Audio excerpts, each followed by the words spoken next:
bienvenue. Toi qui as déjà pris l'habitude de te connecter tous les mardis, mercredis et jeudis pour ton éducation spirituelle, bienvenue. Si tu nous écoutes au hasard, peut-être tu étais sur Internet et tu cherchais à écouter quelque chose et tu es tombé au hasard sur cette étude biblique, bienvenue. Vous qui êtes réunis en famille pour votre séance ordinaire d'études bibliques de la semaine, bienvenue ma soeur, bienvenue mon frère. Je remercie le Seigneur Jésus-Christ pour ta vie. Je remercie le Seigneur Jésus-Christ pour vos vies. Je le remercie d'avoir mis dans vos cœurs le désir des choses spirituelles.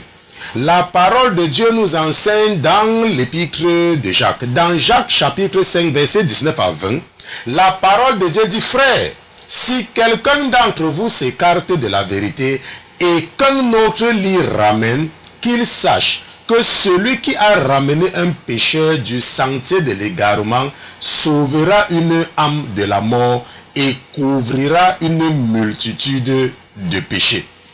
La parole de Dieu dit que celui qui a ramené un pécheur du sentier de l'égarement sauve une âme de la mort. Mais le plus important, et c'est ce que la parole dit, que celui qui ramène un pécheur couvre une multitude de ses propres péchés. Je ne sais pas si tu es le genre de chrétien qui dit que oh, moi ce n'est pas mon problème de sauver les autres. Oh, moi j'ai honte, hein? Je ne sais pas comment parler de Jésus à quelqu'un, hein? Oh, moi là je ne sais pas, hein? Moi je ne... Ah, pasteur Christian, je ne sais même pas comment je peux parler aux gens parce que moi j'ai honte, hein, pasteur Christian. La parole de Dieu t'a dit hier que si tu as cette habitude là, toi-même tu ne vas nulle part. Mais la parole de Dieu t'encourage ce soir en te disant que ma soeur, si tu vois quelqu'un qui s'est écarté de la vérité, si tu connais quelqu'un qui ne connaît pas Jésus et que tu parles de Jésus à la personne, la parole de Dieu dit que non seulement tu ramènes la personne du sentier où il s'était égaré, mais le plus important, c'est que le fait d'avoir parlé de Jésus à quelqu'un, le fait d'avoir encouragé quelqu'un à arrêter de tromper son mari, le fait d'avoir amené quelqu'un à arrêter de mentir, le fait d'avoir amené quelqu'un à sortir de la vie de fornication, la parole de Dieu dit que non seulement tu as fait quelque chose de bien, mais toi-même, Dieu va effacer beaucoup de tes péchés à cause de cela.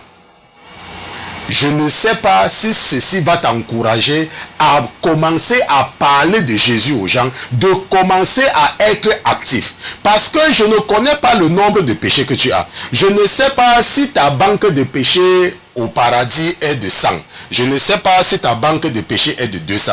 Mais ce que Dieu te dit ce soir, c'est que chaque fois que tu parles de Jésus à quelqu'un, le nombre de tes péchés là, on enlève beaucoup sur ça. Je remercie le Seigneur Jésus-Christ pour ta vie. Ce soir, nous allons terminer avec la requête de notre frère, n'est-ce pas? Ce qui nous a posé comme les chapitres manquants du livre de la Genèse. Et aujourd'hui, n'est-ce pas, ça sera la fin. Nous allons terminer avec le chapitre 36. Et nous allons même d'ailleurs terminer en beauté, n'est-ce pas? Parce que ce que nous allons apprendre ce soir, c'est quelque chose, bien évidemment, je pense que j'ai abordé cela de cela un peu presque 3 ans, lorsque j'étais dans cette partie de la Bible. Mais comme votre père m'a réinspiré et avec plus d'expérience, parce que je marche avec le Seigneur, ça fera bientôt 7 ans, n'est-ce pas, que je suis avec lui, et 3 années d'expérience supplémentaire, ça veut dire que nous allons aborder ces sujets de façon plus mature et de façon plus sophistiquée, n'est-ce pas, ce soir, pendant que nous nous élaborons, n'est-ce pas, sur le chapitre 36 du livre qui nous enseigne comment tout a commencé.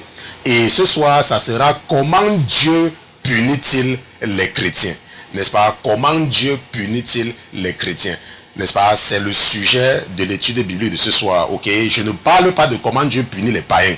Je parle bien, n'est-ce pas, de comment est-ce que Dieu punit, n'est-ce pas, le chrétien. J'ai dû changer plusieurs fois le sujet de l'étude biblique pour pouvoir rendre le sujet direct pour que vous compreniez ce que j'ai l'intention d'enseigner ce soir. Mais à la fin, même ça à la dernière minute, n'est-ce pas, que j'aime encore changer, comment Dieu punit-il les chrétiens. Mais je pense que lorsque je serai en train d'expliquer, n'est-ce pas, vous allez vous-même changer le titre et donner le titre que vous voulez, n'est-ce pas, à cette étude biblique, n'est-ce pas, du jeudi. Je pense que nous sommes le 13 juillet 2017. Je ne sais pas si c'est le 12 ou le 13. Jeudi 13 juillet, n'est-ce pas, 2017. Comment Dieu punit-il les chrétiens? Pas comment Dieu punit-il les païens. Ça, nous allons peut-être voir ça un autre jour. Mais ce soir, c'est surtout comment Dieu punit-il le chrétien ou la chrétienne ou les chrétiens. Mais avant toute chose, avant de nous aventurer à utiliser la chair et le sang pour enseigner les princes et les princesses que vous êtes, nous allons d'abord nous assurer de la présence de notre patron dans ce studio. Mais comme notre patron n'est pas un patron ordinaire, comme il est Dieu, comme lui c'est Jésus-Christ de Nazareth, nous allons lui dérouler le tapis rouge et nous allons demander à tous les autres qui se trouvent dans les cieux, qui se trouvent sur la terre, sous la terre et sous la mer, de cette terre, le temps pour nous d'accueillir dans ce studio Jésus-Christ de Nazareth. Gardez l'écoute. À tout à l'heure.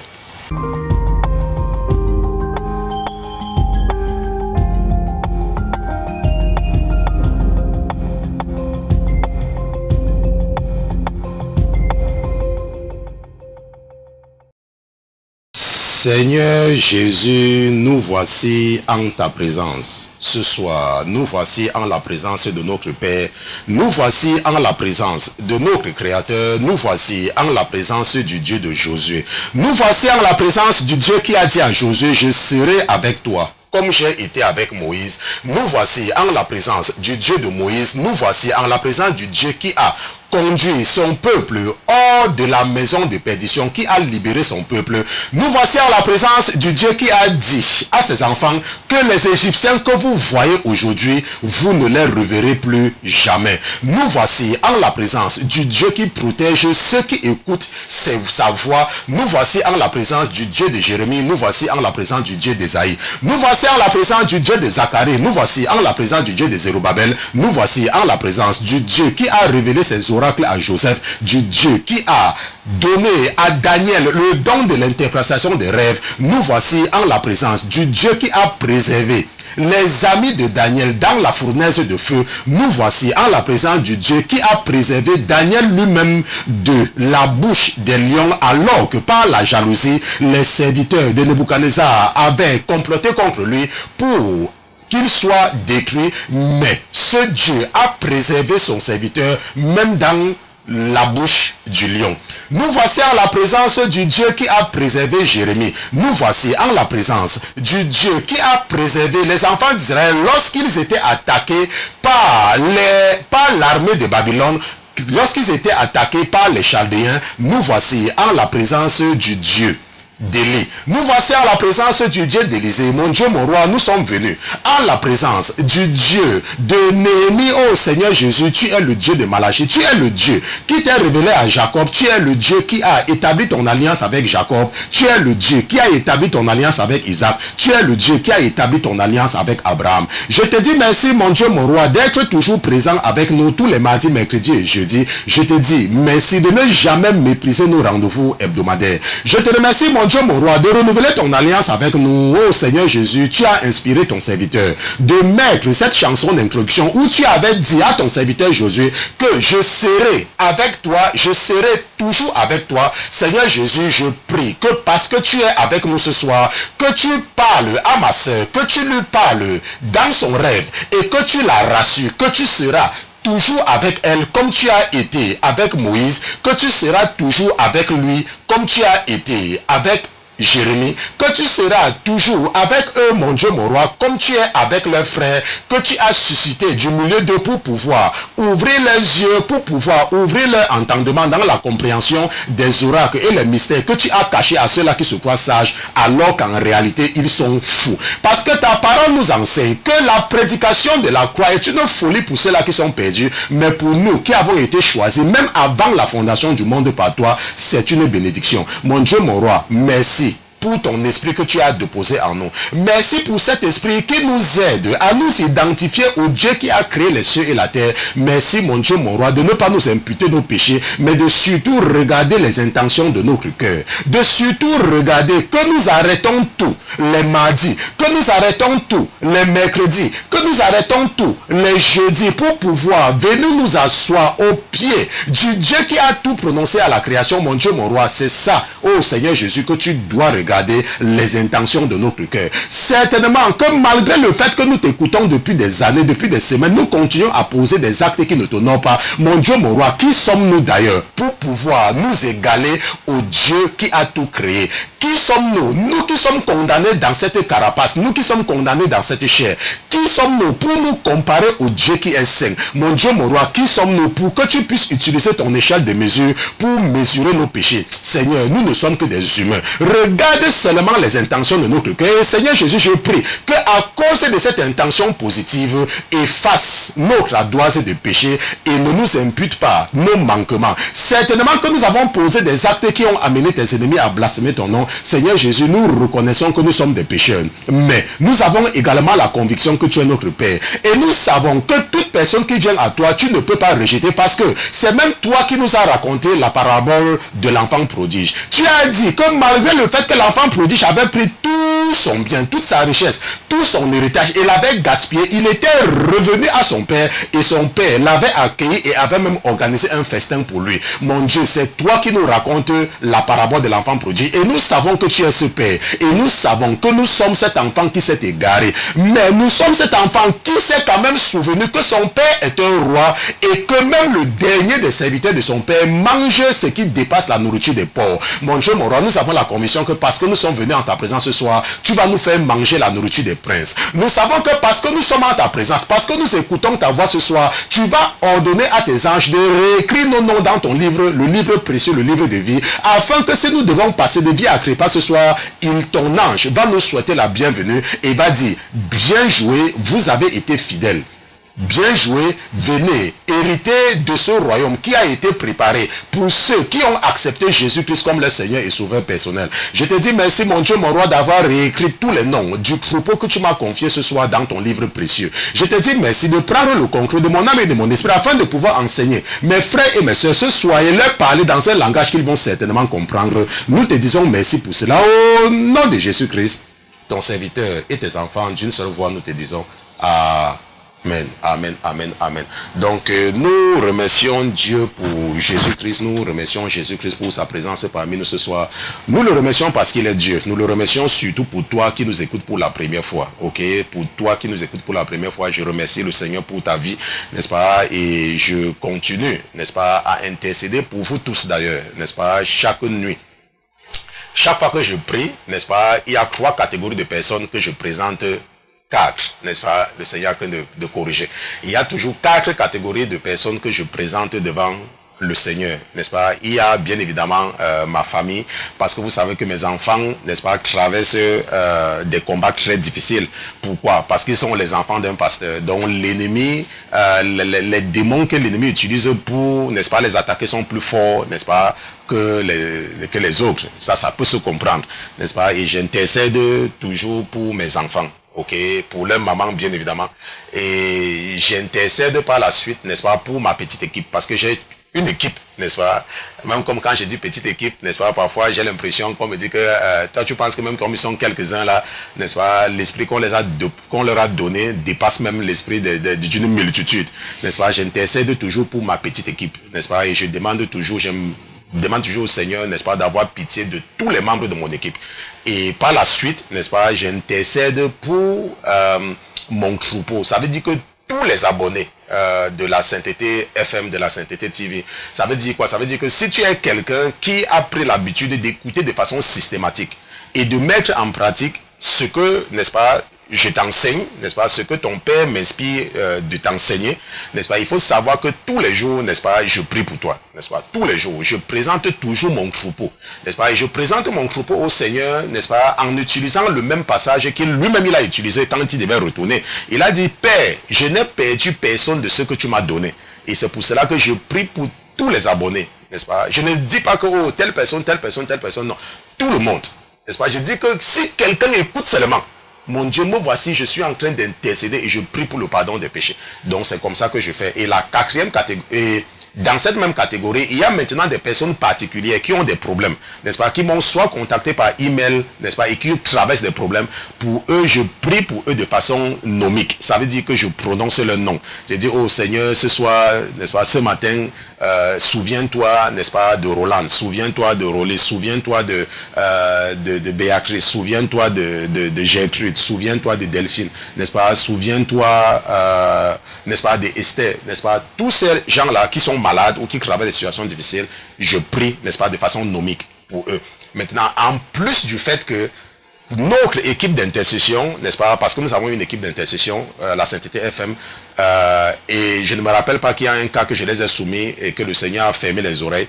L'équipe d'intercession reçoit également les requêtes de prière. Parfois, si tu viens vraiment avec un problème, ce que je fais, c'est que je prie pour toi, c'est vrai, mais comme le Seigneur m'a inspiré à avoir une équipe d'intercession, n'est-ce pas, ce sont les femmes sanctifiées, je les passe l'information, n'est-ce pas, et quand elles se retrouvent pour prier, ou bien quand elles prient seules, elles intercèdent également, n'est-ce pas, pour toi. Donc ce n'est pas forcément moi, parce que parfois quand tu pries, tu ne sais même pas qui Dieu va écouter. Donc c'est ce que je fais. Et la dernière catégorie, c'est que je prie, n'est-ce pas, pour mon église locale, ok, l'église où je vais, et je prie pour le pasteur et pour son épouse. Donc ça, c'est généralement, n'est-ce pas, les gens pour lesquels, n'est-ce pas, je prie. Et après, n'est-ce pas, je peux retourner sur moi pour demander au Seigneur de maintenir son esprit, n'est-ce pas, sur moi, pour que je puisse continuer à lire la Bible, à comprendre et à vous enseigner, n'est-ce pas. C'est un peu ce que je fais tout le temps. Bon, maintenant, il y a des moments où je peux prier pendant 5 minutes, parce qu'il faut savoir que ce n'est pas le fait de rester prier de façon inutile pendant des heures qui a de l'importance. Ce qui est important, ce sont tes requêtes de prière et la vie que tu mènes, n'est-ce pas. Je peux me placer devant le Seigneur pendant 3 minutes. Je peux me placer devant le Seigneur pendant 5 minutes. Il y a des moments où je me place devant lui pendant longtemps. Ok, et parfois je suis obligé, n'est-ce pas, de me rappeler que, oh, je dois aller au travail, ou alors, oh, je dois, n'est-ce pas, lire la Bible, n'est-ce pas, pour préparer l'étude biblique. Parce que je peux parfois rester, mais ça dépend. Ok, je ne peux pas dire que je vais partir devant le Seigneur aujourd'hui pour 30 minutes. Je ne peux pas dire que je vais partir devant le Seigneur pour 1 heure, ce qui arrive même d'ailleurs rarement. Parce que ce qui intéresse Dieu, quand tu es devant lui, c'est de le défier. Voilà tout ce qui l'intéresse. Et Dieu aime ceux qui le défient. Pourquoi? Parce que quand tu défies Dieu, bien évidemment, à la base de sa parole, il est très content. Lorsque tu pries avec les versets bibliques, oh, si tu veux que quelque chose se manifeste dans ta vie, apprends à prier avec les versets bibliques, apprends à défier Dieu à la base de ce qu'il a dit. N'est-ce pas? C'est là où alors tu vas voir comment, toi-même tu vas voir comment ta vie va changer. Moi j'ai eu des gens qui sont venus à moi, n'est-ce pas? Les gens qui n'avaient aucun Seigneur et qui sont venus à moi, en moins d'1 an, ont commencé à voir des choses. N'est-ce pas? Seulement en utilisant les versets bibliques. Quand tu utilises les versets, il faut que les gens, oh mon Dieu, je viens vers toi ce matin, alors je sais que tu es mon Dieu, ah Seigneur, oh protège-moi Seigneur Jésus, ah tu vois, je pars au travail comme ça, les gens vont me menacer. C'est vrai, je ne dis pas que ce n'est pas une mauvaise chose, mais ce que je dis, c'est que si tu peux trouver un passage biblique, n'est-ce pas, qui s'applique, et tu défies Jésus avec, par exemple, je vous ai donné un secret, par exemple, sur la durée du siège de Jérusalem, n'est-ce pas, quand Jérusalem devait tomber, au temps d'Ézéchias, n'est-ce pas, je crois. Oui, Ézéchias, le dernier roi. La Bible nous dit que pendant près de 20 mois, n'est-ce pas, l'armée de Nebuchadnezzar va faire le siège devant les portes de Jérusalem. Nous avons vu cela. Donc, pendant entre 18 et 20 mois, n'est-ce pas, et connaissant Dieu, n'est-ce pas, connaissant Jésus-Christ, si les enfants de Judas s'étaient repentis pendant cela, ils devaient trouver un moyen de les délivrer. Donc, je vous avais dit que ça, c'est un secret. Que Dieu a été patient, même comme l'ennemi était déjà à la porte, Dieu les avait encore donné entre 18 et 20 mois. Ça veut dire quoi? Ça veut dire que lorsque tu as un problème et que tu es en train de prier et que tu te rends compte que certainement que ce qui t'arrive, c'est parce que tu as vécu dans le péché, n'est-ce pas? Tu peux également utiliser le fait, n'est-ce pas, les 18 mois pour demander à Dieu de t'accorder une faveur pendant ce temps. Pourquoi? Parce qu'il a fait la même chose dans le passé. Est-ce qu'on se comprend? Et il va certainement te l'accorder. Bien évidemment, si tu lui demandes cela de ton plein cœur, n'est-ce pas, du fond de ton cœur. Par exemple, tu es en train de traverser une période difficile, ok? Et tu veux que Dieu t'accorde sa faveur pendant cette période. Et en même temps, tu sais que tu n'es pas parfait. En même temps, tu sais. N'est-ce pas? Qu'il y a encore des choses que tu es en train de faire. Peut-être tu es en train de vivre maritalement avec un homme avec lequel tu n'es pas marié. Peut-être tu es en train de vivre maritalement avec une femme avec laquelle tu n'es pas marié. Peut-être que tu es encore arrogante. Ça veut dire que tu ne respectes pas ton mari, mais tu veux la faveur de Dieu. Voilà ce que tu peux faire. Tu peux dire que mon Dieu, je viens et je prie que tu m'accordes. Peut-être tu as quelque chose. N'est-ce pas? Et je veux que que pendant les 18 mois qui vont suivre, que tu ne reçoives aucune accusation contre moi. Ce qui va se passer, c'est quoi? C'est que Dieu ne va recevoir aucune accusation. Ça veut dire que l'ennemi ne pourra pas aller t'accuser que tu es en train de vivre toujours dans ce péché-là pendant cette période. Bien évidemment, ce n'est pas pour t'encourager. Maintenant, il faut savoir que lorsque la période de grâce, tu peux demander 6 mois, tu peux demander 1 an, tu peux demander 15 mois, ok, tu peux demander 18 mois. Et ce que tu dois savoir, c'est que lorsque cette période va se passer, n'est-ce pas, va s'écouler, oh, l'ennemi attendait, l'ennemi n'était pas parti loin. Et tu sais comment l'ennemi s'est déversé sur Jérusalem, n'est-ce pas? Donc cette période doit te servir, n'est-ce pas, de changement profond. Et tu t'assures qu'après cette période, tu ne recommences plus. Est-ce que tu me comprends? Ça c'est important. C'est comme ça qu'on utilise la Bible pour prier. Et c'est pour ça qu'il est très important de connaître la Bible. Je disais à votre sœur qui s'occupe des aspects internet du ministère que j'ai écouté un pasteur prêcher la dernière fois, n'est-ce pas? J'écoute rarement, ok, parce que je n'ai même pas le temps. Mais il y a des gens il y a des pasteurs que le Seigneur utilise pour m'élever spirituellement. Ça veut dire quand j'écoute leurs enseignements, n'est-ce pas? Ce n'est pas que je ne retiens même pas ce qu'ils ont dit. Hein. La plupart du temps, ce que je retiens, c'est quelque chose dans ce qu'ils ont prêché. Quelque chose. Et l'esprit qui est en moi me dit ok, prends ça. Je veux que tu me développes cette partie-ci. Est-ce que tu comprends? Prends ça. Et je veux que tu me développes. Et il y a des moments également que je peux écouter un pasteur qui va m'aider, n'est-ce pas, aussi à résoudre un problème. Et pour être honnête, ce sont même parfois des pasteurs que je ne connais pas. Parfois comme ça là, le Seigneur me fait écouter quelqu'un que je ne connais même pas. Et je l'écoute. Et l'esprit qui en moi me dit que ok, je veux que tu développes ce sujet. Ça peut être que la personne a développé le sujet et s'est arrêtée quelque part. Ça peut être que la personne a développé le sujet en anglais. Et l'esprit voudrait que je développe le même sujet en français. Est-ce que vous voyez donc ça varie. Il n'y a pas comme... Ok, donc ça c'est important, n'est-ce pas? C'est pour ça qu'il est très important. Et je vous disais donc, à la soeur qui s'occupe des aspects internet que j'ai écouté un pasteur qui parlait de quelque chose. Et il était étonné de se rendre compte que son message ne passe pas. N'est-ce pas? Il était étonné, n'est-ce pas? En fait, il était fâché de dire que mais comment est-ce que je peux vous parler de la même chose tout le temps et vous ne changez pas? N'est-ce pas? Et j'ai dit, n'est-ce pas, à la soeur que moi-même à un moment donné, je m'étais rendu compte de la même chose. Parce que lorsque le Seigneur m'a appelé, qui m'a donné le message de la sanctification, je me suis rendu compte que les gens n'écoutent pas. N'est-ce pas? Ou alors très peu de gens écoutent. Maintenant, et je me suis donc rendu compte que tu ne peux pas changer les gens si tu passes le temps à leur dire que oh, il faut arrêter de porter les pantalons, il faut arrêter de mettre les mèches, il faut arrêter de faire ceci, il faut, oh, la femme doit porter le voile, non, la femme doit porter le foulard, non, la femme doit porter le foulard, oh, il faut apporter les longues chaussures, il ne faut pas. Je me suis rendu compte à un moment que ce n'était pas efficace. N'est-ce pas? Que ce qui est beaucoup plus efficace, c'est d'enseigner les gens la parole. Parce que si quelqu'un connaît la parole, lui-même, il va savoir ce que ton Dieu n'aime pas. Lui-même, tu ne seras même plus obligé de te casser la tête. Oh, les faux. C'est pour ça que vous vous êtes rendu compte que je vous enseigne.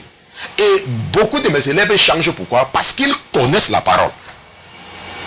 Donc si tu es un pasteur et que tu m'écoutes et que tu passes le temps à parler de la même chose, ça ne va pas amener les gens à changer. Enseigne la parole. Arrête les polémiques. Oh, les femmes doivent faire ceci. Oh, les femmes doivent monter. Oh non, la femme doit porter. Arrête, ça va t'amener nulle part. Enseigne-leur la parole. S'ils connaissent la parole, eux-mêmes ils vont voir. S'ils connaissent la parole. J'ai une jeune fille qui est venue vers moi à l'église la dernière fois. Elle me disait que mes pasteurs, Dieu là, parce qu'un jour le Seigneur avait mis dans mon cœur de lui parler. Mais comme moi, généralement, je n'aime pas aller directement aux gens de mon église locale. Ok, je n'aime pas parce que dans le passé, parfois, l'ennemi m'a beaucoup piégé en utilisant les gens de mon église locale. Quand je leur dis quelque chose, ils courent pour partir dire au pasteur principal. Et comme j'étais encore, n'est-ce pas, en train de venir, n'est-ce pas, le pasteur principal avait toujours tendance à les soutenir. Donc j'ai pris l'habitude de ne pas parler aux gens de mon église locale. N'est-ce pas, je sais que je parle aux gens qui sont dehors. Mais celle-là particulièrement, n'est-ce pas, mon esprit avait insisté sur partir lui parler. Et je lui ai dit que est-ce que tu lis la Bible? Et c'était avéré qu'elle ne lisait même pas. Ok, même comme il y a à l'église depuis des années, elle ne lisait pas la Bible. N'est-ce pas? Et elle m'a écouté. Et elle m'a écouté. Un jour, elle est venue vers moi parce que je lui ai donné certains livres qu'elle doit lire. Je lui ai demandé de lire certains livres. Et quand elle est arrivée au niveau du livre de la loi lévitique, je lui ai demandé qu'est-ce que tu as lu. Elle m'a dit ce qu'elle a lu. Je lui ai dit que ok, qu'est-ce que tu as compris? Elle me dit que c'est trop compliqué. J'ai dit ok. Je vais maintenant t'expliquer un peu et je veux que tu partes encore relire. Je lui ai expliqué les différences activités et tout, et puis je lui ai dit que recommence au chapitre 1. Elle est partie, elle a recommencé, et elle a maintenant commencé à évoluer. Un jour, elle est venue me voir, elle me dit, mais, hey, pasteur, pasteur Christian, Dieu là ne s'amuse pas, hein. Parce que quand moi je lis la Bible, je vois que Dieu là, il ne rit pas, hein. N'est-ce pas? Voilà ce qu'elle m'a dit, hein. Voilà, elle-même, un matin, elle est venue, c'est ce qu'elle m'a dit. Tu vois pourquoi? Parce qu'elle lit la Bible. Et elle s'est rendue compte, et je lui ai dit que oui, ce n'est pas parce qu'on vous prêche les dieux bonbons tous les jours, le dieu chocolat que vous croyez. Ce ne sont pas des blagues. Et tu vois, c'est parce que si tu es un pasteur et que tu m'écoutes, et je sais que beaucoup de pasteurs m'écoutent, n'est-ce pas? Je sais que vous êtes nombreux qui m'écoutez. Il ne faut pas passer le temps à parler de la même chose. Le diable a déjà endurci leur cœur. Si tu te rends compte que tu parles de la même chose, ne change pas. Ce que tu fais, enseigne la parole. Enseigne-leur seulement la parole.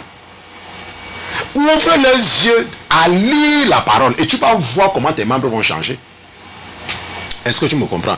Donc ça c'est très important, ok? Tout ça je fais ça exprès, hein? Nous n'avons pas beaucoup de choses à faire aujourd'hui, c'est pour ça que je prends mon temps pour m'arrêter là-dessus, pour que nous continuions. Maintenant nous allons partir, n'est-ce pas? Nous allons maintenant retourner dans le sujet de l'étude de Bible de ce soir, qui est comment Dieu punit-il les chrétiens, n'est-ce pas? Nous sommes dans Genèse chapitre 36. Allons dans Genèse chapitre 36, nous allons lire les versets 1 à 3. Et en plus, ensuite, nous allons lire les versets 8 à 12. Ok? Parce que j'ai enlevé certaines parties qui ne... Bon, vous connaissez déjà comment j'opère souvent. Ok? Genèse chapitre 36, versets 1, 3, 8, 12. Ok? Maintenant, la Bible dit, oh, voici les descendants d'Esau ou Esaü, qui est Édom. Donc, chaque fois que tu entends parler des Édomites, il faut savoir que ce sont les enfants d'Esau. Ok? Parce que Esau, c'est Édom. Ok. Oh, voici les descendants de Saül ou Esau, qui est Édom. Esau prit ses femmes parmi les filles de Canaan. J'ai expliqué ça hier et je vous ai dit que c'est à cause de ceci qu'il va être déshérité. Et à cause du fait qu'il n'était pas quelqu'un de spirituel comme Caïn. Ok. Il n'était pas quelqu'un. J'ai expliqué ça hier. Si tu n'as pas suivi l'étude biblique d'hier, n'est-ce pas? Bon, ce n'est pas encore sur YouTube. Je ne pense pas que le frère Pierre a déjà fait la production, mais il va s'occuper de cela. Ok. Tu peux aller réécouter. N'est-ce pas? Et la Bible dit que Esau prit ses femmes parmi les filles de Canaan.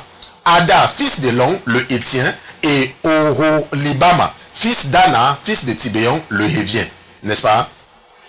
Il prit aussi Basmat, fille d'Ismaël, sœur de Nebajo. Nous avons vu les enfants d'Ismaël, n'est-ce pas, la dernière fois. Et la Bible dit que Esau, n'est-ce pas, et Ismaël, c'est le premier fils d'Abraham. Et nous avons vu les fils d'Ismaël. Nous avons étudié, je pense, ça fait peut-être 3 semaines comme cela. Et la Bible dit que Esau va épouser, n'est-ce pas, va épouser Basmat. N'est-ce pas, fille d'Ismaël, sœur de Nebajo, n'est-ce pas? Et la Bible dit que Esau habita sur, bon je suis au verset 8 maintenant, et la Bible dit que Esau habita sur la montagne de Séir. Esau est Édom, je viens de dire cela. Et voici les descendants d'Esau, père des Éduméens. Ok, donc quand tu as parlé des Éduméens dans la Bible, les Iduméens, n'est-ce pas? Quand tu as parlé des Iduméens dans la Bible, n'est-ce pas? Ce sont les Édomites. Ok, les Iduméens. Sur la montagne de Séir. Voici les noms des fils d'Esau. Eliphaz, fils d'Ada, femme d'Esau. Ruel, fils de Basmat, femme d'Esau. Et les fils d'Eliphaz furent Théman, Oma, Tépho et Gétam et Kénaz. Le verset 12 dit que et Timna fut concubine d'Eliphaz, n'est-ce pas, fils d'Esau, et enfanta Amalek à Eliphaz. Voilà les fils d'Ada, femme d'Esau. Ok. La Bible dit au verset 9 que et voici les descendants d'Esau, père des Iduméens. Sur la montagne de Séir. Voici les noms des fils d'Esau. Eliphaz. Donc la Bible dit que Esau a eu des enfants. Et parmi les enfants d'Esau, il y avait un qui s'appelait Eliphaz. Et le verset 12 dit que et Timna fut concubine d'Eliphaz. Est-ce qu'on se comprend? La Bible dit que Esau avait fait un fils qu'on appelait Eliphaz. Et la Bible dit que ce Eliphaz avait une concubine. Ok. Et la concubine de Eliphaz, qui est le fils d'Esau, s'appelait Timna. Certainement qu'il avait beaucoup de concubines, mais la Bible nous s'arrête sur une en particulier. Et la Bible dit donc que et Timna, n'est-ce pas, enfanta un enfant qui s'appelle Amalek à Eliphaz. Amalek. Et ça, ok, je me suis arrêté là parce que c'est ça qui nous intéresse. Ok. Donc parfois, lorsque tu lis la Bible, tu vois la Bible prendre le temps de citer les noms, n'est-ce pas? Quand la Bible cite les noms, c'est parce qu'il y a quelque chose qui est caché là-dessus. Il y a un secret qui est caché. Ok, mais Dieu brûle les pistes. C'est ce qu'il fait la plupart du temps, il brûle les pistes. Donc ici, là, la Bible nous parle d'un certain Amalek. n'est-ce pas, l'enfant que Eliphaz, le fils de So, va faire avec une certaine Timna. Bon, maintenant, il faut maintenant comprendre. Je vous ai dit que le sujet de l'étude biblique, c'est que comment Dieu punit-il les chrétiens. Et bien évidemment, je suis en train de parler de comment Dieu punit les chrétiens. Je ne parle pas de comment Dieu punit les gens, de comment Dieu punit les païens. Je parle de comment Dieu punit les chrétiens. Donc, si tu n'es pas un chrétien, ça là, tout ce que je vais dire, ça ne s'applique pas à toi. Bien évidemment, tu n'es pas un chrétien lorsque tu passes le temps à mentir, n'est-ce pas? Tu ne respectes même pas les gens, tu es orgueilleux, n'est-ce pas? Pour toi, il n'y a que toi qui connais. Personne d'autre ne connaît. Tu n'es pas un chrétien. Ça, ce n'est pas l'esprit d'un chrétien là-bas. Parce qu'un chrétien est humble, un chrétien écoute. Un chrétien, quand on lui parle, il écoute. Donc, si tu es quelqu'un n'a pas envie de parler, tu as à parler. Et il n'y a que toi qu'on doit écouter. Tu n'es pas un chrétien. Tu es un faux chrétien. D'ailleurs, même, tu es même libre de dire que tu es chrétien, mais nous, on sait que tu n'es pas chrétien. Ok? Donc, aujourd'hui, là, je parle aux vrais chrétiens. Bon, pas les vrais chrétiens. Je parle aux chrétiens qui peuvent faire des erreurs. Donc, on parle des chrétiens. Maintenant, si nous regardons très bien, n'est-ce pas, nous venons de voir qu'il y a un certain Amalek, petit-fils d'Isaac, n'est-ce pas, parce qu'il est le fils d'Esau, qui s'appelle Amalek. Maintenant, lorsque nous lisons la Bible nous dit dans Genèse chapitre 1, verset 27, que et Dieu créa l'homme à son image, il le créa à l'image de Dieu, il les créa, mâle et femelle. N'est-ce pas? La Bible dit que Dieu avait créé l'homme à son image, mâle et femelle. N'est-ce pas? Même si après nous savons que nous, les enfants d'Adam, nous sommes à la descendance, nous sommes à l'image d'Adam, ça nous le savons. Mais ce qui est là, c'est que la Bible dit que Dieu avait créé Adam et Ève à son image. Est-ce qu'on se comprend? Maintenant, ça on se comprend. Bon, maintenant, si la Bible nous dit que Dieu a créé Adam et Ève à son image, ça veut dire que Adam et Ève ont certains attributs de Dieu. Ça veut dire qu'il y a des choses en Adam et Ève, n'est-ce pas, qui sont la réflexion de Dieu. Est-ce qu'on se comprend? Et puisque nous savons que nous sommes les descendants d'Adam, certainement qu'il y a des choses en nous, n'est-ce pas, qui sont les attributs de Dieu également. Certainement. Parmi ces choses, par exemple, nous pouvons citer par exemple l'amour du dernier-né, ou bien l'amour du Benjamin. N'est-ce pas? L'homme par nature, si tu es dans une famille où il y a beaucoup d'enfants, tu vas te rendre compte que tes parents, n'est-ce pas, aiment beaucoup le dernier. Le dernier-né. Pourquoi cela? Parce que c'est quelque chose que nous avons hérité de Dieu. Parce que la Bible nous dit que l'homme est ce que Dieu a créé en dernier. Nous avons vu que l'homme et les animaux ont été créés le même jour. Mais l'homme, Dieu aime tellement l'homme. Pourquoi? Parce que c'est ce que Dieu a créé en dernier. Et c'est pour ça que si tu es une femme, n'est-ce pas, ou un homme, et que tu as beaucoup d'enfants, tu vas te rendre compte qu'il y a une affection particulière pour le dernier. Ou alors même si tu es dans une maison, n'est-ce pas, si vous êtes dans une maison et que vous êtes des frères et des sœurs, n'est-ce pas, des pères, vous allez vous rendre compte que vous avez un amour particulier pour le plus petit de la maison. C'est un sentiment naturel. Pourquoi? Parce que nous avons hérité cela de Dieu. Est-ce qu'on se comprend? L'autre chose également, c'est la jalousie. N'est-ce pas? La Bible nous dit que Dieu dit qu'il est un Dieu jaloux. Et nous savons que l'être humain par nature est jaloux. Par nature, la jalousie que nous avons, n'est-ce pas, c'est une jalousie naturelle. Bon, bien évidemment, un chrétien n'a pas une jalousie négative. Ça veut dire que quoi? Tu vois quelqu'un avec quelque chose, tu veux ça. Ou alors tu en veux la personne, tu veux que la personne... Non. Le chrétien est jaloux parce que quand le chrétien veut toujours avoir... Nous sommes jaloux. Peut-être quand tu vois par exemple un homme avec ta femme, tu es jaloux. Ok? Quand tu vois une femme avec ton mari, tu es jaloux. Ou alors quand tu vois quelqu'un, tu es... Bon, ça c'est quelque chose de naturel. Mais nous combattons cela quand c'est négatif. Est-ce qu'on se comprend? Autre chose également, c'est la protection des siens. Prenons un exemple. Lorsque tu es une femme, si tu es une femme et que tu m'écoutes, tu vas mieux comprendre. N'est-ce pas? Surtout les femmes. Ok? Tu vas te rendre compte que quand tu as un enfant, si tu es une femme et que tu as un enfant, tu ne permets pas à n'importe qui de taper ton enfant.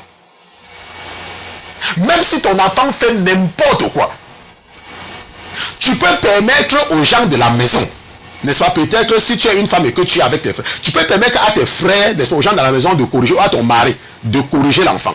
Ça ne va pas te... C'est vrai que quand tu es une femme, ça va toujours te déranger. Parce que la femme, n'est-ce pas, protège sur son enfant, n'est-ce pas. Mais tu vas te rendre compte que même si ton enfant fait n'importe quoi, c'est difficile que tu permettes à un étranger de corriger ton enfant. Et c'est cet aspect, n'est-ce pas, de Dieu que nous allons étudier ce soir. Le sujet de l'étude biblique, c'est comment Dieu punit-il les chrétiens. Je parle bien du chrétien, je ne parle pas des faux chrétiens. Je parle des vrais chrétiens. Ok, donc toi également, n'est-ce pas, Dieu t'a donné les ongles. Tu dis que, oh mon Dieu, l'ongle que tu m'as donné là, ce n'est pas bien. Tu pars, tu achètes les faux ongles, n'est-ce pas, tu ajoutes et tu mets les vernis sur ça.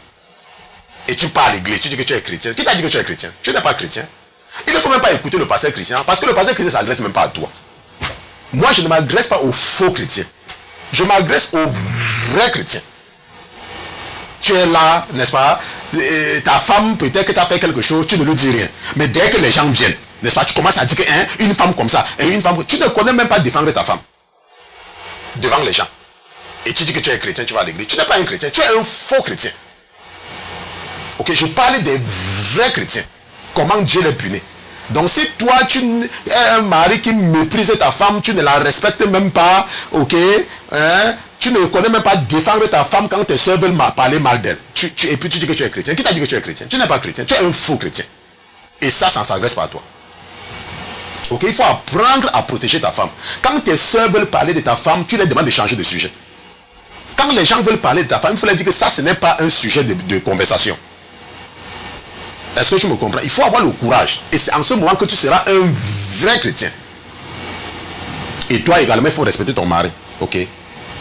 On ne dit pas que tu dois passer le temps à te comporter de façon arrogante. Si tu ne respectes pas ton mari, la frustration va l'amener à parler de toi à sa famille. C'est ça le problème. Parce que parfois ton mari peut être frustré. Que chaque fois il te parle, tu ne comprends pas. Et à la fin, il est obligé d'aller se plaindre chez ses soeurs. Est-ce que tu me comprends? Oui. Donc il faut aussi apprendre à fermer ta bouche. Et ta bouche qui parle trop là. Quand ton mari parle, ferme ta bouche. Tu es obligé de répondre. Tu n'es pas obligé de répondre. Tu vas me dire, oh pasteur, quand je ne réponds pas, il dit que je te parle, tu ne réponds pas. Il faut le laisser. Pasteur Christian, quand mon mari me parle, je ne dis rien, là, il dit que je le méprise. Il faut le laisser, ne parle pas. Dis que oui, monsieur. Comme nos mamans faisaient. Yes. Il sera content. Même s'il ne te dit pas, il sera content que tu le respectes. Ok? Bon, maintenant, ce que nous venons de voir, c'est que nous avons le comportement de l'homme. N'est-ce pas? Le comportement, c'est un comportement de l'homme. L'homme a hérité cela parce que l'homme a été créé à l'image de Dieu. N'est-ce pas? Ou alors, Dieu a créé l'homme à son image. Et nous avons dit qu'une femme, même quand l'enfant fait n'importe quoi, la femme ne permet pas à n'importe qui de taper son enfant. Si tu as une femme et que tu as un enfant, tu me comprends. N'est-ce pas? Une femme ne permet pas à n'importe qui. Et c'est quelque chose que nous avons hérité de Dieu. Et nous venons de voir dans Genèse chapitre 36 que Esau va faire un enfant avec une de ses concubines. Non. L'enfant d'Esau va faire un enfant avec une de ses concubines. Et cet enfant va s'appeler Amalek. Qu'est-ce que Dieu veut nous raconter ici là? Ok. Maintenant, peut-être avant, n'est-ce pas, d'aller... Non, attends, je pense que ça va. Maintenant, dans Genèse chapitre 36, verset 12, n'est-ce pas? La Bible dit que Timna fut concubine d'Éliphaz, fils d'Esau, et enfanta Amalek à Éliphaz. Voici les fils d'Ada, ainsi de suite. Maintenant, qui sont les Amalécites? Ok, c'est la question que nous devons nous poser, parce que nous parlons d'Amalek depuis. Qui sont donc les Amalécites? Les Amalécites qui sont, n'est-ce pas, les descendants d'Amalek, qui sont-ils? Maintenant, si nous faisons une recherche du mot Amalek dans la Bible, si tu fais une recherche du mot Amalek dans la Bible, tu vas te rendre compte que le mot Amalek revient 27 fois dans la Bible. Et si tu fais une recherche de Amalek et Amalécite et les dérivés de Amalek, tu vas te rendre compte que Amalek, n'est-ce pas, et ses dérivés apparaissent 50 fois dans la Bible. Et nous savons que lorsque quelque chose est répété dans la Bible plusieurs fois, ça veut dire qu'il y a quelque chose que Dieu veut nous enseigner par rapport à cela. N'est-ce pas? Ça, nous savons par expérience que chaque fois que Dieu parle de quelque chose plusieurs fois, il y a quelque chose qui est caché là-dessus. Bon, maintenant, avant de continuer ce que nous voulons démontrer, n'est-ce pas, nous allons nous tourner un instant vers la concubine ou alors la deuxième femme d'Abraham, Kétura. Parce que lorsque nous allons nous tourner vers le cas de Kétura, nous allons mieux comprendre quand nous allons associer avec le cas de Amalek. Ok? Maintenant, allons un peu dans Genèse chapitre 25, lisons à partir du verset 1. Genèse chapitre 25, lisons à partir du verset 1. La Bible dit: Or, Abraham prit une autre femme nommée Kétura, n'est-ce pas, ça c'était après, n'est-ce pas, la mort de Sarah, ok, qui lui enfanta Zimran, Jokshan, Médan, Madian, ok, Madian, Jishbak et Shuak. Et Jokshan engendra Sheba et Dedan. Et les enfants de Dedan furent les Ashurim, les Letushim et les Lumim. Et les fils de Madian, furent Epha, Epher, Anor, Abida, Elda. Tous ceux-là sont les enfants de Ketura. Et Abraham donna tout ce qui lui appartenait à Isaac. Mais il fit des présents aux fils de ses concubines. Et les envoya, n'est-ce pas, durant sa vie, loin de son fils Isaac, vers le Levant, au pays d'Orient. Dieu a aussi, n'est-ce pas, c'est ce que nous voyons dans Genèse chapitre 25, verset 1 à 6. La Bible nous dit que Abraham, après, n'est-ce pas, que Abraham avait des concubines. Et l'une des concubines d'Abraham s'appelait Ketura. Et la Bible nous dit que Ketura va faire les enfants. N'est-ce pas? N'est-ce pas? Et la Bible dit que, nommé Ketura, qui lui enfanta Zimran, Jokshan, Médan, Madian. Donc, parmi les enfants de Ketura, il y a un certain Madian. Et la Bible nous dit que et les fils de Madian furent Epha, Epher, Anok, Abida, Elda. Est-ce qu'on se comprend? La Bible dit que ce Madian-là va aussi faire des enfants. Et la Bible nous dit que Abraham va les chasser. Et ils vont se diriger vers l'Orient. Ils vont se diriger quelque part vers l'Orient. Je ne sais pas si quelqu'un a déjà compris ce que le pasteur Christian veut dire. La Bible nous dit que les enfants de Madian, les Madianites, vont se diriger, que certains vont se diriger quelque part vers l'Orient. La Bible dit qu'ils vont se diriger quelque part vers l'Orient. Je ne sais pas si quelqu'un a compris. Bon, si tu es un vrai étudiant de la Bible, tu as certainement compris. La Bible nous dit que Esau va faire un enfant Eliphaz. Et cet Eliphaz-là va avoir une concubine qui va donner un certain Amalek. Et nous avons vu que ce Amalek-là apparaît près de 2 fois dans la Bible. Et la Bible nous dit que Abraham aussi va avoir une concubine, Ketura. Et cette concubine va lui donner un garçon qu'on appelle Madian. Et la Bible dit que ce Madian aussi va faire les enfants. Et la Bible dit qu'Abraham va les chasser. Et certains vont aller vers le côté de l'Orient. Je rappelle encore le sujet de l'étude de Bible de ce soir, comment Dieu punit-il les chrétiens. Et je vous ai dit tout à l'heure que lorsque nous prenons une femme, toutes les femmes, pas seulement ta femme que tu connais, toutes les femmes ne permettent pas à n'importe qui de toucher leur enfant. Et lorsque nous regardons ce qui se passe ici là, Dieu est en train de préparer quelque chose. Je vous ai dit que quand Dieu nous donne les 10 commandements, ce n'est pas que nous n'allons pas pécher. Quand Dieu dit que tu ne mentiras point là, ce n'est pas que tu ne vas pas mentir. Il sait que tu vas mentir. Mais il veut seulement te dire, n'est-ce pas? Il veut seulement que tu comprennes le moment venu quand il va te frapper. Lorsque Dieu te demande d'abandonner certaines choses, ce n'est pas que tu vas abandonner. Hein. Non. Il sait que tu vas le faire. C'est pour ça qu'il te dit pourquoi est-ce que le malheur va venir sur toi. C'est pour ça qu'il ne dit pas que il ne faut pas venir dans la fornication parce qu'il sait que tu vas venir. Il sait que tu vas venir dans la fornication. Dieu ne dit pas qu'il ne faut pas commettre l'adultère parce que tu vas commettre l'adultère. Il sait que tu vas commettre l'adultère. Mais il te dit ça pour que tu comprennes le moment venu quand il va te frapper. Ou alors quand le malheur va te frapper. Mais ce soir, je ne m'intéresse pas à tout le monde. Ce soir, je m'intéresse aux vrais chrétiens. Bon, maintenant, nous avons déjà vu que Dieu va susciter Amalek. Et Dieu va susciter Madian. Nous voyons que les Amalécites et les Madianites sont les Abramites. Ce sont les Abramites. Les Madianites et les Amalécites. Maintenant, allons dans la Bible et nous allons voir comment Dieu va utiliser les Amalécites et les Madianites. Il y a également d'autres. Hein? Mais ce soir, parce que je veux seulement, parce que je ne peux pas prendre tous les exemples. Ok, je veux seulement que vous compreniez quelque chose. Ok. Que feront les Amalécites et les Madianites? Allons un peu dans Juge chapitre 6. Juge chapitre 6, les versets 1 et 2. La Bible dit: Or, les enfants d'Israël firent ce qui est mauvais devant l'Éternel, et l'Éternel les livra entre les mains des Madianites pendant 7 ans. Et la main des Madianites fut puissante contre Israël, et à cause des Madianites, les enfants d'Israël se firent des retraits dans les montagnes, dans des cavernes et des forts. Donc parfois quand tu lis la Bible, tu entends que les enfants d'Israël avaient péché, et Dieu va pousser les Madianites, tu ne comprends pas pourquoi. Ce n'est pas n'importe qui que Dieu utilise pour frapper ses enfants. Dieu ne permet pas à n'importe qui de frapper ses enfants. Dieu a déjà suscité les peuples qu'il utilise pour corriger ses enfants quand ils pêchent. Et un étranger ne peut pas taper un enfant de Dieu. Aucun étranger n'est permis de toucher à un enfant de Dieu. Est-ce que tu me... Aucun étranger. Si Dieu veut te punir, il y a déjà quelqu'un qui l'a préparé pour ça. Bon, bien évidemment, j'insiste encore, hein, je suis en train de parler des vrais chrétiens. Je ne parle pas des chrétiens hypocrites, je parle des vrais chrétiens. Est-ce qu'on se comprend? Dieu a déjà préparé quelqu'un pour te fouetter. Et il a déjà préparé également le médecin pour te guérir. Parce que parfois tu peux être un chrétien et tu commences à faire des choses. Et on te parle, tu te dis que il y a déjà les gens qui l'ont préparé. La Bible dit que lorsque les enfants d'Israël vont pécher dans l'eau des juges, l'Éternel va les livrer entre les mains de Madian pendant 7 ans. Et nous avons vu que les Madianites sont les Abramites. Est-ce qu'on se comprend? Maintenant, lorsque nous regardons également le cas, n'est-ce pas, le cas des Amalécites, n'est-ce pas, Amalek. N'est-ce pas, la Bible dit que Étienne n'a fait concubine d'Éliphaz, fils de Sou, et enfantant Amalek à Éliphaz, voici les fils d'Ada, fils de Sou. Maintenant, qu'est-ce que nous voyons dans Deutéronome chapitre 25, versets 17 à 18?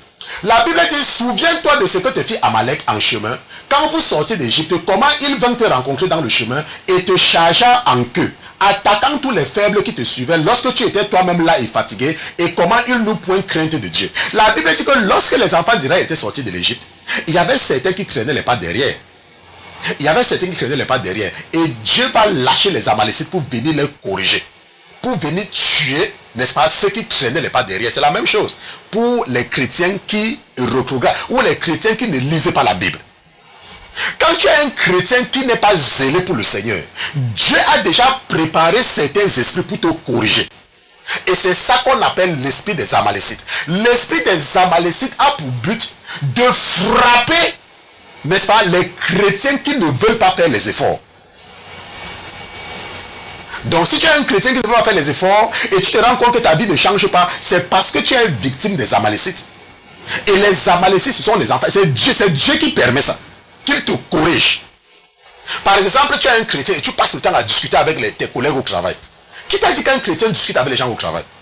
Ce que Dieu va faire, c'est qu'il va susciter quelqu'un dans ton lieu de travail qui va rendre ta vie misérable. Parce que tu ne veux pas grandir, tu ne veux pas comprendre qu'un chrétien reste tranquille. Un chrétien ne s'engage pas dans les discussions. Est-ce que tu me comprends? Donc, Dieu ne permet pas à n'importe qui de frapper ses enfants. Bien évidemment, tu vas te rendre compte qu'il y a des chrétiens, quand ils ont des problèmes pendant un temps. C'est ça que Dieu utilise. La Bible dit que Dieu va utiliser les Madianites pendant 7 ans. Dieu va permettre aux Amalécites de venir frapper l'arrière-garde. Ça veut dire que les chrétiens qui ne veulent pas faire les efforts. Il y a l'esprit des Amalécites. C'est un esprit qui est très dangereux. C'est un esprit qui est très dangereux. Maintenant, et c'est ça, n'est-ce pas, qu'il faut comprendre, n'est-ce pas? Et parfois également, les Amalécites également peuvent utiliser, ça c'est leur rôle, ok? Je voulais dire quelque chose, mais ce n'est pas vrai. C'est ça pour les Amalécites. Et les Madianites, il y a aussi les Ammonites. Nous connaissons les Ammonites, n'est-ce pas? Les Ammonites, ce sont les enfants de Lot. N'est-ce pas? Les enfants de l'abomination que Lot avait fait avec ses filles. N'est-ce pas? Donc Dieu a déjà un peuple qu'il utilise pour corriger ses enfants. Maintenant, lorsque tu n'es pas un chrétien, n'est-ce pas? Tu es à la merci du diable. Ok? C'est pour ça que tu vas te rendre compte que ceux qui n'ont pas donné leur vie à Jésus, quand ils ont les problèmes, ils ont toujours les problèmes bizarres. Alors que lorsque tu es un chrétien, tu peux avoir les problèmes, n'est-ce pas, quand tu rétrogrades. Et Dieu va trouver un moyen de te corriger. Et tu vas facilement revenir sur tes pas. Tu vas te rendre compte, hey, avant je n'avais pas les problèmes-ci, maintenant j'ai les problèmes-ci parce que... Et tu reviens rapidement. Ok? Parce que Dieu ne permet pas. Parce que Dieu sait que le diable est tellement méchant. Et que s'il te donnait entre les mains du diable, oh, il va faire la fête sur ta vie.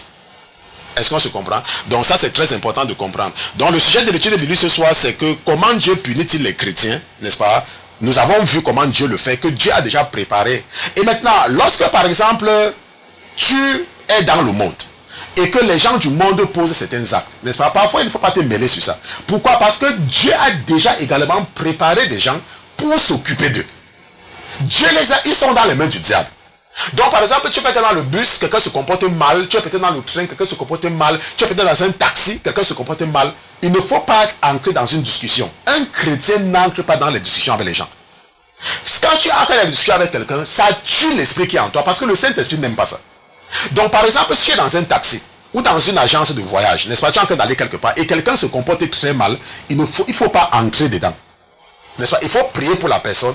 Dieu a déjà préparé quelqu'un pour corriger la personne là. Ce n'est pas à toi de le faire. N'entre pas dedans. Si tu parles à la personne simplement et la personne n'écoute pas, il faut laisser. Moi, ce que je vous dis là, je vous ai toujours dit que ce que je vous enseigne là, ce n'est pas que j'ai lu ça quelque part. Vous allez voir que les enseignements que je vous donne, vous n'entendez pas ça ailleurs. Ce sont les choses que l'Éternel m'enseigne personnellement. Et je vois. Parfois, tu peux voir quelqu'un qui est très arrogant. Un jour, tu te rends compte que la personne a fait l'accident ou peut-être que quelqu'un a boxé la personne. C'est comme ça que Dieu agit. Ou alors, tu vas te rendre compte qu'il y a toujours quelqu'un du monde qui va dire à la personne que ne te comporte pas comme ça. Ce n'est pas à toi, le chrétien, de t'engager dans les discussions stupides. Un chrétien ne fait pas ça. Si tu vois que quelqu'un entre dans le taxi, il est insolent, toi, cherche ta place, tu te recules. Et s'il ne peut pas faire que la place, toi, sors du taxi, prends un autre taxi. Parce que lorsque tu es un chrétien et que tu entres dans les discussions, ça tue l'esprit qui est en toi, petit à petit. Et au fur et à mesure que tu rentres dans les discussions, tu te rends compte que tu ne lis plus la Bible. C'est pour ça qu'il faut éviter d'entrer dans les discussions quand tu es un chrétien. Bien évidemment, je vous ai dit dès le départ que ce que je suis en train d'enseigner ce soir, c'est pour les vrais chrétiens. Je ne parle pas de toi qui vis avec la même femme depuis 5 ans et tu ne veux pas l'épouser. Mais tous les jours tu sors, tu parles. Attends, laisse-moi te poser une question. Tu as un enfant avec une femme, ou bien vous avez 2 enfants, et vous vivez depuis 5 ans ensemble. Et tu es toujours en train de dire que tu n'es pas sûr. Donc tu n'es pas sûr depuis 5 ans quoi. Mais tu fais que faire les enfants avec elle. C'est le diable qui t'encourage. Hein. Attends, il faut continuer dans la relation là. Il faut prier que tu ne partes pas là, tu fais l'accident. Parce que si quelque chose t'arrive, quand tu vas te réveiller là, c'est Michael Jackson. Michael Jackson va t'accueillir avec l'une de ses chansons. N'est-ce pas? Je ne sais pas comment les gens sont. Hein. Quelqu'un vit avec une femme depuis 10 ans. Hein. 10 ans, tu vis avec une femme, mais tu ne l'épouses pas. Ça veut dire que tu estimes que tu peux vivre avec pendant 10 ans. Mais elle n'est pas... Le diable est en train d'endurcir ton cœur. Hein. Attends, Michael Jackson t'attend. Michael Jackson a déjà mis le CD pour t'attendre quand tu vas fermer les yeux. Continue à vivre dans le concubinage, dans l'adultère, dans la fornication. Et c'est là où quand tu vas mourir là. Michael Jackson, il a préparé le CD, c'est même son dernier album, l'album qu'il a fait avant de mourir là. C'est ça qu'il va mettre le jour qu'il va t'accueillir. Ok? Donc nous sommes donc arrivés au terme de notre étude biblique de ce soir, n'est-ce pas? J'ai tellement de questions et je pense que si je ne réponds pas à une question là, je ne vais que les entasser. Donc je vais demander à ma fille qui est à la régie, n'est-ce pas, de mettre une transition. Nous avons terminé avec comment Dieu punit-il les chrétiens. Je pense que vous avez compris. Ok. Si vous avez des questions, vous pouvez nous envoyer les emails, n'est-ce pas, la sainteté1@gmail.com et puis nous allons, n'est-ce pas, répondre aux zones d'ombre. Ok. Je ne dis pas d'envoyer trop de questions. Ok, n'envoyez pas trop de questions, je ne vais pas répondre à beaucoup de questions. Mais s'il y a quelque chose de profond que tu n'as pas compris, ok, envoie un email, la sainteté1@gmail.com. N'est-ce pas? Si c'est la première fois pour toi de nous écouter, nous sommes la Sainteté FM, la Sainteté Télévision, n'est-ce pas? Nous sommes un ministère d'enseignement, d'édification. Nous ne sommes pas un ministère évangélique, ok? Donc si tu viens de donner ta vie à Jésus, nos messages vont te paraître du chinois, tu ne vas rien comprendre. Parce que nos messages ne s'adressent pas aux bébés chrétiens. Nous nous adressons à ceux-là qui sont avec Jésus-Christ depuis, mais qui sont encore victimes, n'est-ce pas, de la ruse du diable. Il y a des choses qu'ils font, qui ne savent pas que ce sont des péchés, et nous avons pour mission de les révéler cela et de dévoiler la ruse du diable. Donc si tu viens à peine de donner ta vie à Jésus, notre ministère n'est pas pour toi. Va encore voir les évangélistes, n'est-ce pas? Ils vont s'occuper de toi et tu vas venir vers nous lorsque tu seras déjà mature, ok? Donc je vais demander à ma fille qui est à la régie, n'est-ce pas, de mettre une transition, et lorsque nous allons nous retrouver, ça sera « Pasteur, j'ai une question ».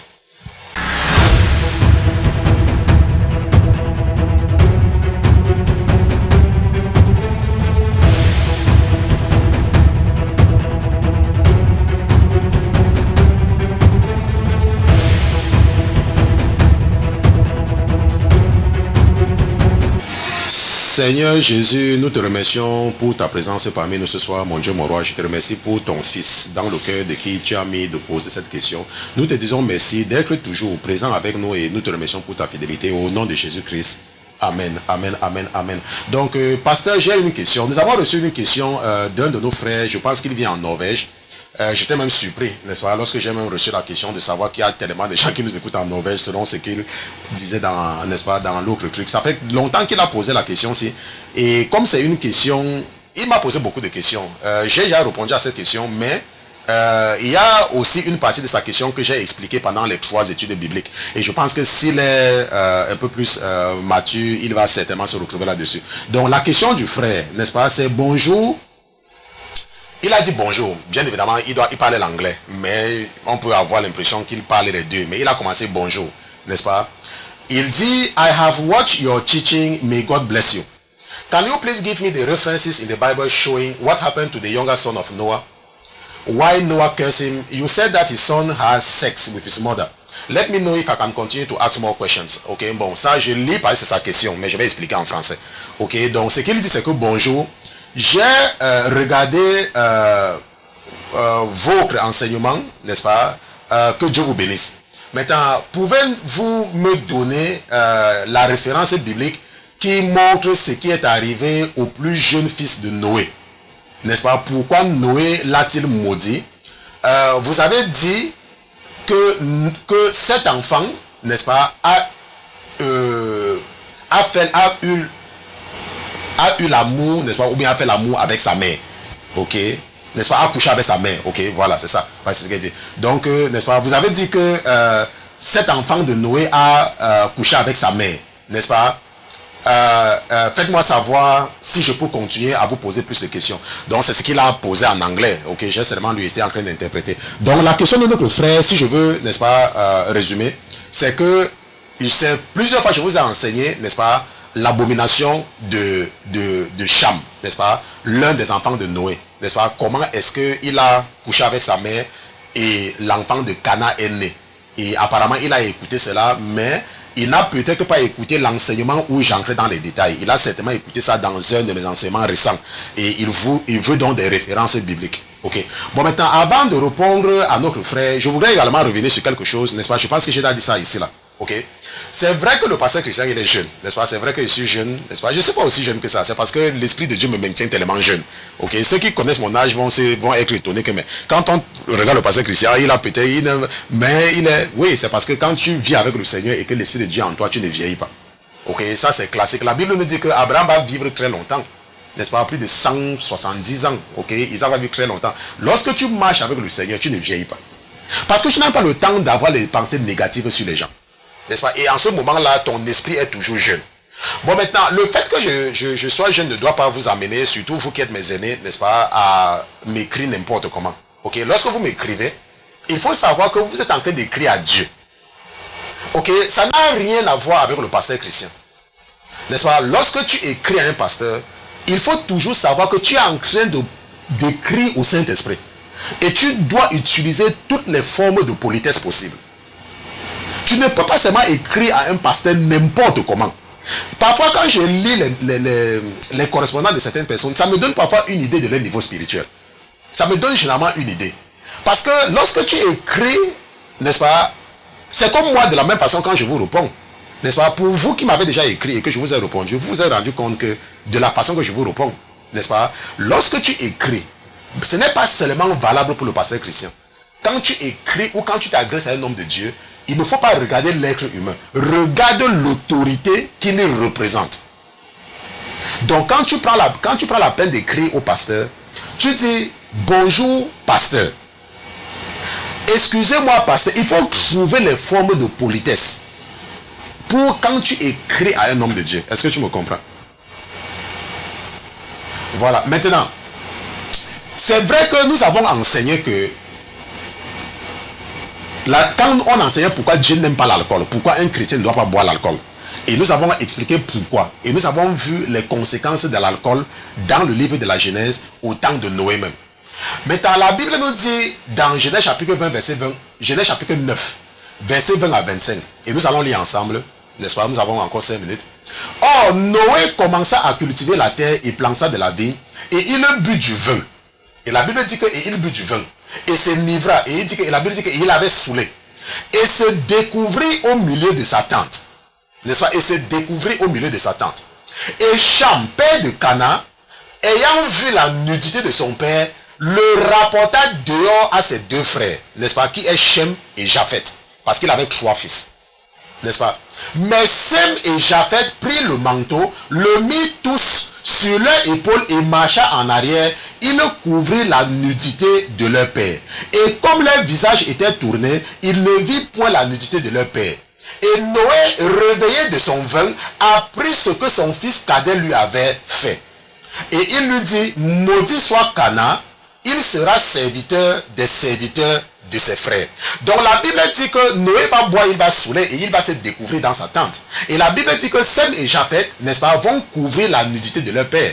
Et la Bible dit que Dieu va maudire Cana, n'est-ce pas. Et nous savons que Cana, c'est le père des Cananéens. Et nous avons expliqué que c'est la raison pour laquelle Dieu veut détruire les Cananéens.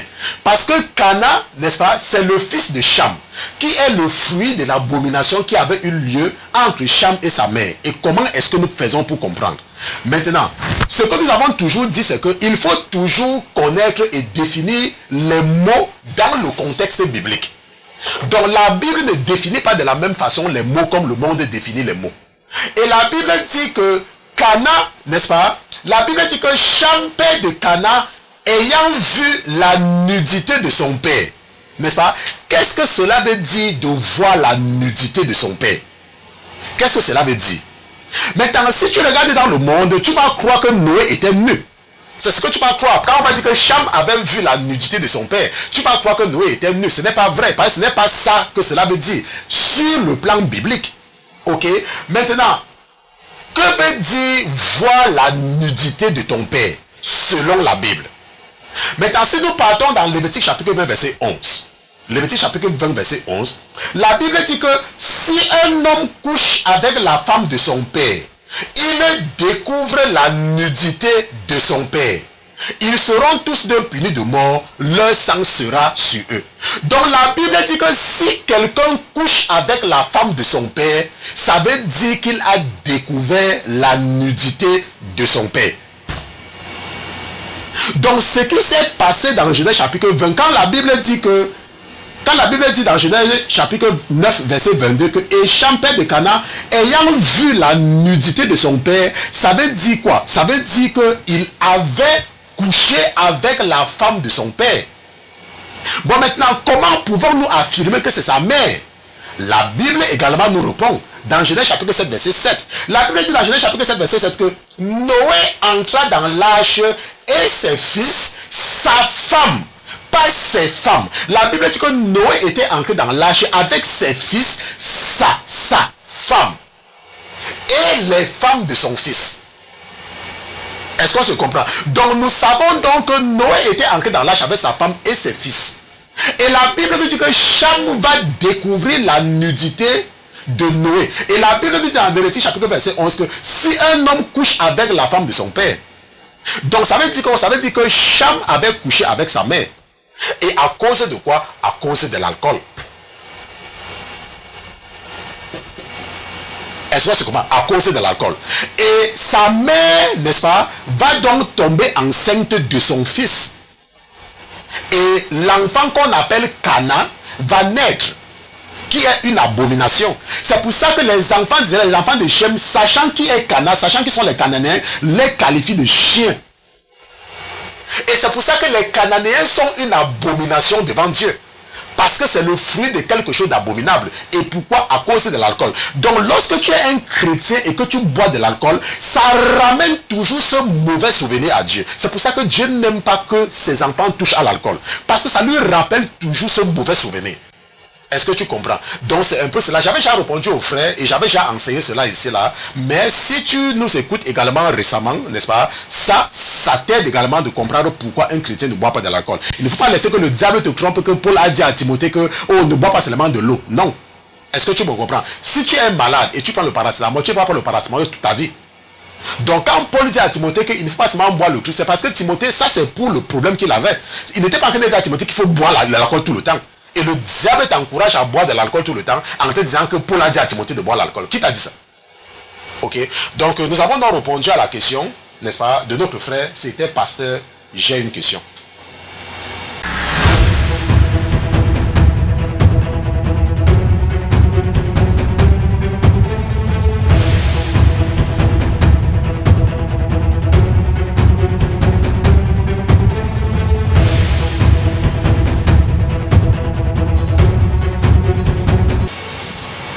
Donc, nous sommes donc arrivés au terme de l'étude biblique de ce soir, n'est-ce pas? Nous n'allons pas nous retrouver demain, nous nous retrouvons seulement mardi, mercredi et jeudi, n'est-ce pas? Nous avons pris les 10 minutes pour répondre à la question de notre frère, n'est-ce pas? Nous allons prier.